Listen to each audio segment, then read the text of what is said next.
Hola Econolovers, ¿qué tal?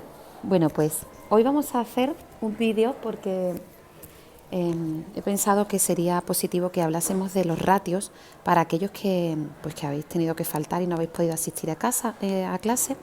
Vale, vamos a hacer un vídeo general sobre cómo comentar un ratio, ¿vale? El ratio que sea.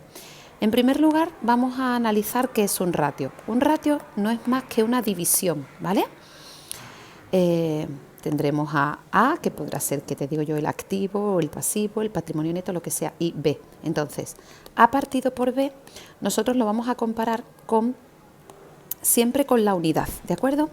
Respecto de la unidad, pues este ratio podrá ser, me dará un resultado mayor que 1 o igual que 1 o menor que 1.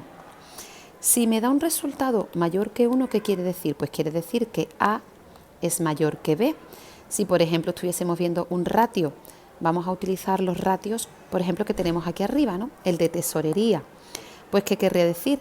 Si fuese mayor que 1, querría decir que el realizable más el disponible es mayor que el pasivo corriente, ¿cierto? O bien el de garantía, si fuese mayor que 1, querría decir que el activo es mayor que el pasivo, ¿de acuerdo?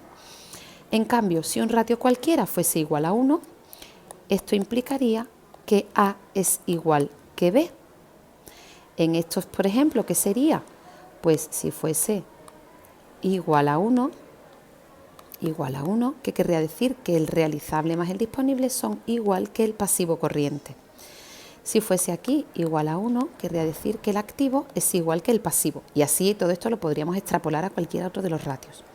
Y en el caso de que fuese menor que 1, entonces querría decir que el numerador es menor que el denominador. En este caso, ¿qué querría decir? Borro un momentito. Que el realizable más disponible es menor que el pasivo corriente, o bien en el ratio de garantía querría decir que el activo es menor que el pasivo. ¿De acuerdo? Esto, por tanto, nos va a servir para cualquier ratio. ¿Por qué quiero que os sirva para cualquier ratio? Porque si no lo hacemos así, os tendríais que estudiar una tabla horrible en la que vienen todos los ratios que viene abajo y las cantidades óptimas, pero eso es a cabezazo limpio de memoria pura y me parece un horror. Entonces, vamos a ver cómo comentar los ratios de forma general. Aquí os voy a poner, os lo voy a subir también a Showbie, los apuntes que tomó ayer vuestra compañera Blanca Pareja, a la cual le damos las gracias por todo ella. Gracias, Blanca. ¿Vale? Una forma, un modelo para comentar ratios. En este caso, ella ha puesto en gris más clarito el que estábamos comentando, ¿vale? Como que en este caso era el de tesorería. Pero todo lo que viene en gris más clarito, ¿veis? Es lo que tendríais que cambiar para utilizar este modelo para comentar cualquier otro ratio, por ejemplo. En el de tesorería que estamos analizando, estamos relacionando realizable más disponible con pasivo corriente. Pues fijaos cómo se comenta cualquier ratio. Empezáis diciendo el ratio de el que sea, en este caso tesorería, pero podría ser cualquiera, que nos disponemos a comentar, relaciona, la palabra relaciona, ¿de qué te está hablando? De que es una división, ¿vale? Y ahora copiamos qué es lo que relaciona, el realizable más disponible con el pasivo corriente, ¿vale? Es decir, analiza qué proporción de el dato de abajo, en este caso de activo no corriente, se podrá cubrir con realizable más disponible. ¿Qué es esto de qué proporción? Pues cualquier ratio te está diciendo, en A partido por B, te está diciendo qué proporción de B se puede cubrir con A, ¿vale? Por ejemplo, si fuese el de garantía, ¿qué proporción de pasivo se cubre con el activo? ¿Qué proporción, vamos a ver otro, de pasivo corriente, qué proporción de pasivo corriente se cubre con el activo corriente? ¿De acuerdo? Eso es lo que estamos viendo. Bien. Todos los comentarios van a comenzar igual. Después decimos. Ahora, ¿qué vamos a hacer? Empezamos diciendo cuando hablamos y cuando hablamos. Cuando hablamos de A, en este caso, realizable más disponible, pero lo puedes utilizar para cualquiera, ¿vale? Y ahora vamos a decir con otras palabras eso mismo que teníamos en la A, en nuestro caso, realizable más disponible. ¿Qué son el realizable y el disponible? La parte más líquida del activo. la parte más líquida de la estructura económica. ¿Qué otras formas tenemos para hablar de la estructura económica o de la activa? De la inversión, ¿cierto? La parte más líquida de la inversión. Después, cuando hablamos de el B, el pasivo corriente, ¿quién es el pasivo corriente? Dentro de la estructura financiera, su parte más exigible, ¿de acuerdo? Dentro, lo mismo que decimos estructura financiera, podríamos hablar de financiación. Dentro de la financiación de la empresa, su parte más exigible, y esa es otra forma de decir pasivo corriente, ¿de acuerdo? Y ahora nos vamos al resultado.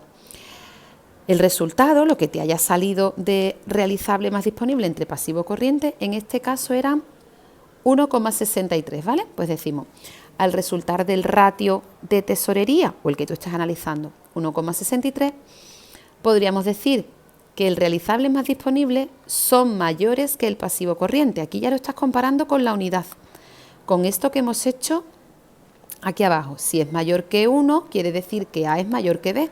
En tu caso, que el realizable más el disponible son mayores que el pasivo corriente. Si fuesen igual a 1, ¿qué querría decir? Que sería igual el uno que el otro. Como en este caso es mayor que 1, es 1,63, quiere decir que excede en el 63%.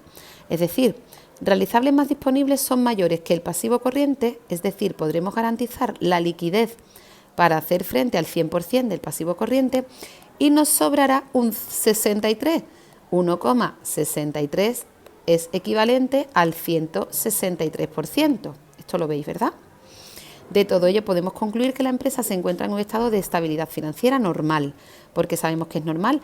Porque tiene suficiente liquidez, en la tesorería tiene suficiente tesorería para hacer frente al pasivo corriente. ¿De acuerdo? Esto mismo haremos con todos los ratios. Por ejemplo, el de garantía. Diríamos, el ratio de garantía relaciona al activo con el pasivo, ¿de acuerdo? Igual que al principio decíamos que el de tesorería relaciona, aquí lo teníamos, tal con tal. En este caso, el de garantía relaciona el activo con el pasivo, es decir, nos indica qué proporción de pasivo se cubre con el activo, ¿de acuerdo? Fijaros en el nombre, fijaos siempre en el nombre. Otra forma de decirlo, ¿qué parte del pasivo se podrá garantizar con el activo? ¿De acuerdo? Porque en este ratio de garantía estamos hablando de solvencia. ¿Os acordáis que la solvencia veía si podíamos garantizar nuestra deuda con el activo, mientras que la liquidez hablaba del corto plazo, ¿vale? Bien. A continuación, ¿qué haríamos? Pues hablaríamos de forma individual del activo y del pasivo, ¿vale? Igual que se hacía aquí cuando hablamos y cuando hablamos. Es decir, decir con otras palabras qué es el activo y decir con otras palabras qué es el pasivo. Y por último nos iríamos al resultado. Imaginaos que vamos a poner un ejemplo en el que hubiese salido 0,7. 0,7 ¿qué es? Es menor que 1. Imaginaros que es igual a 0,7. Pues entonces diríamos, al resultar el ratio de garantía 0,7 y por tanto ser menor que la unidad, determinamos que el activo es menor que el pasivo, ¿cierto? Con lo cual, si tuviésemos un activo menor que el pasivo, ¿qué querría decir? Pues querría decir que no tendríamos solvencia, no podríamos garantizar con nuestro activo hacer frente a todo nuestro pasivo porque tendríamos un patrimonio neto menor que 0, ¿vale? Y estaríamos ya en una situación de quiebra, ¿vale? Si sois capaces de llegar hasta la situación patrimonial en la que se encuentra la empresa, muchísimo mejor. Y si no, lo dejáis en que solamente la parte que es, o sea, el pasivo está cubierto por el activo solamente en un 70% y lo dejáis ahí, ¿vale? Si sois capaces de llegar a que está en quiebra, pues muchísimo mejor, ¿de acuerdo? Eso en cuanto a los ratios. Esto mismo lo tendréis que ser capaces de hacerlo para cualquier ratio que os encontréis, ¿vale? Por tanto, seguid muy bien esta estructura, ¿vale? Cuando hablamos del fondo de maniobra, el fondo de maniobra nosotros lo vamos a comparar con el 0. El fondo de maniobra puede ser mayor que 0, igual a 0 o menor que 0.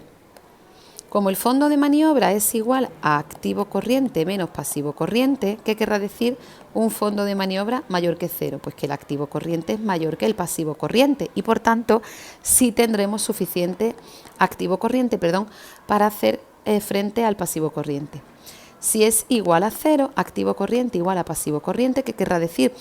Que tendremos justo activo corriente para hacer frente a nuestro pasivo corriente. Y si es inferior a cero, activo corriente menor que el pasivo corriente y por lo tanto no tenemos suficiente liquidez y estamos en suspensión de pagos. ¿Vale? Bien, perdón, que he hecho aquí una cosa extraña. Bien, ¿cómo lo comentamos? Pues aquí, como nos ha copiado Blanca, que hicimos ayer, ¿vale? El fondo de maniobra que resulta de la diferencia entre el activo corriente y el pasivo corriente es de tanto, lo que sea, en este caso salió positivo. Ahora hablamos de qué es el activo corriente. El activo corriente está compuesto por los bienes de derecho a corto plazo, es decir, su estructura económica, sus inversiones a corto plazo, por tanto, con mayor liquidez. Y cuando hablamos del pasivo corriente, estamos hablando de los elementos con mayor exigibilidad, ¿vale? Si lo damos positivo, ¿qué quiere decir? Que podremos hacer frente al exigible a corto con su activo corriente y por tanto tiene liquidez. Y cuando da negativo, quiere decir que es menor el activo corriente al pasivo corriente y por tanto no pueden hacer frente a las deudas a corto y por tanto no tiene suficiente liquidez y está en suspensión de pagos, ¿vale? Con esto tenéis de sobra. Si tenéis dudas, los que habéis estado faltando con incidencias varias, ¿vale? Que hemos tenido un poco de todo ahora en segundo. Escribidme por Chowby. Yo creo que tenéis bastante y también os voy a subir el documento del resumen, ¿vale? Venga, un besito. Adiós, Econolovers.